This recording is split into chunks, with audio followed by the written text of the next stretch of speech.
হইল কি সবই আল্লাহর মাধ্যমে আয় এবং খুব বেশি যে একটা মানুষের প্রয়োজন কিন্তু এখানে আয়। আমরা দেশও দেখা যায় আর কি বড় বড় বাড়ি বড় বড় গাড়ি আমরা কাপড় চোপড় যারা দেরা বাইশা বাস হয় খুব বেশি যে তারা বিদেশও আছে তা নাই, কিন্তু তারা যা রুজি করই নিজেরা খাই খরচ করই এবং উদ্বৃত্ত যে টাকাটা বাঁচে এই টাকাটা চাই নিজের এলাকার মানুষের। আর আমরা এখানে একটা সমস্যা হয়েছে বড় বড় পয়সাওয়ালা মানুষ যারা রাজনীতিবিদ বা অন্যান্য এরা হইল কি খালি নিজেরা খালি বড় হইতো।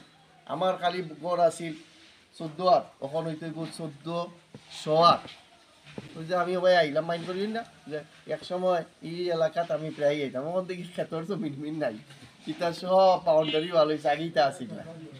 আমরা যারা রোজা রাখি এখানে আইছি সবাই কিন্তু পতাবালা খাইছি, সেহরি খাইছি, খেয়ে কিতা দিয়ে খাইছি তা যারই মনে আছে। হ্যাঁ, কোনোদিন দেখা যায় অন্য একদিন আমার শারীরিক সমস্যা লাগে আমি খাইতেই পারছি না, একটু পানি খাইছি। আল্লাহ তো আমারও রোজা নিচ্ছে। এমন আর কি অনেক মানুষ আছে শারীরিক প্রবলেমর লাগে, আবার অনেকেই আছে তার আর্থিক সংকটর লাগে, পারে না, কইতেও পারে না। তো আমরা দান কয়রাত আল্লাহ কইসই, আল্লাহ নবী কইছেন দান কয়রাত আপনি একটু আরেকটু গোপনে করতাম। তো খেনে আমরা ইমলান করি, এটার একটা কারণ আছে। কারণটা হইল কি, অনেক মানুষ আছে আপনার এই দানটা দেখিয়া বিতরণটা দেখিয়া হে উদ্বুদ্ধ হইল, মাইক বাজা নিয়ে একখানো শুনিয়া আরেকদল উদ্বুদ্ধ। এর লাগি মূলত এটা দেখাইবার লাগি না, শোনাইবার লাগি না, এটা উদ্বুদ্ধ হইতো। এরা অন্তত এই সমস্ত মানুষ আপনারা একটু খুঁজিয়া বাইর করে যাবেন যে মানুষের কাছে যাইয়া কইতেও পারে না আবার সইতেও পারেন না। বাতিজা লালন বা ইলাম ভাই আমরা বিভিন্ন সময় দেখছি এরা করই, তারার মাধ্যমে আমি আমার এলাকার মানুষ উপকৃত হয়েছি। আল্লাহ দেওয়ার মালিক, আজকে আপনার আছে কালকে আরেকজনের রয়েছে, আজকে আমার আছে কালকে পয়সা বড়।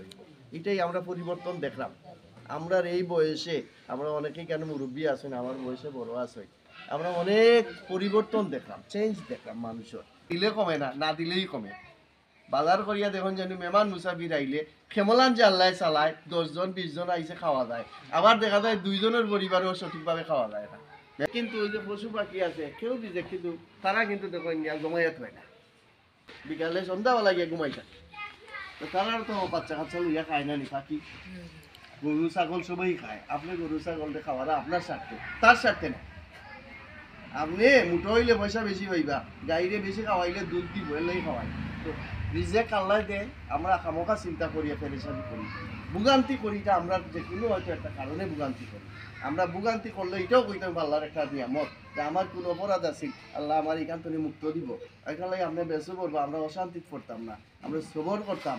তো আপনারা কাচ্চারে আপনারা লেখাপড়া করাইবা, সেটা মাদ্রাসা হোক আর স্কুল হোক।